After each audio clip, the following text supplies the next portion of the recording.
This is a guide for SCP Secret Laboratory. One of the main concepts we'll go through this video is on how we fight as and against SCPs.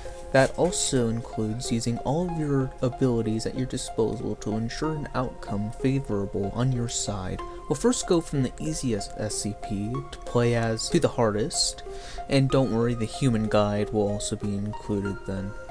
For some starting advice, GHP bullets are generally better to use on SCPs. The sole exception is SCP-173, which takes more damage to AP rounds. Always stick in a team of 3 or more people if you're going to fight SCPs. If you're going to run away from SCPs, I recommend you checking out Ghost's channel. He has an entire guide dedicated on how to effectively juke SCPs.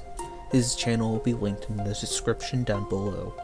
Before we start, let me explain some SCP items and SCPs in certain environments and rooms you can exploit and use for your advantage. As ironic as it is, here they are. The Micro HID is a weapon that can be found in the Micro HID hallway variant room in the heavy containment zone. The room has a bulletproof locker and a random SCP item in it, in a main armory room containing the micro and a workbench.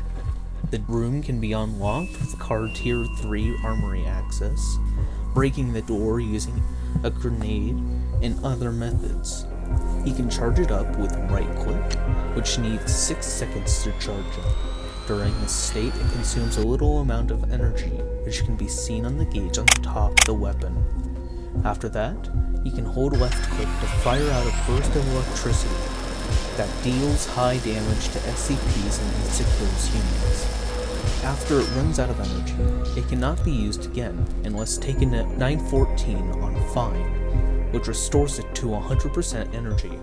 You can hold it in the ready to fire state by holding right click until ready to strike. You can use this to fight SCPs, but make sure to stay behind cover while you're charging it up. Then, once it's ready, charge the SCPs and use it to maximize time not dying and time spent killing. If you're the last on your team and a horde of enemies is coming down an elevator, you can use it to kill everyone inside the elevator, although I only advise this if you can fight the SCPs by yourself in a solo situation. I also recommend this with SCP-207. Since you used the first strategy mentioned, you can use the extra speed and stamina to catch up SCPs running away from the sound. With that mentioned, merely holding it or charging it is enough to scare SCPs away, which is great for generator camping against 079, which will be mentioned later.